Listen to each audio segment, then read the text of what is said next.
بسم اللہ الرحمن الرحیم۔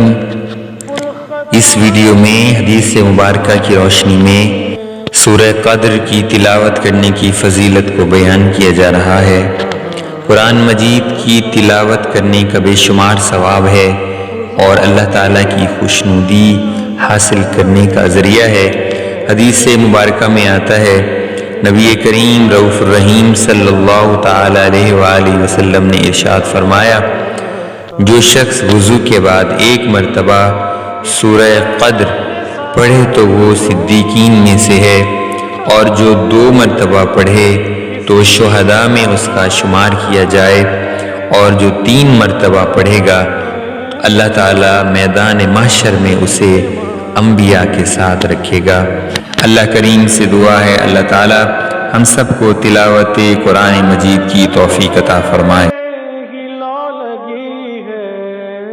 سب تمہارا کرم ہے آقا۔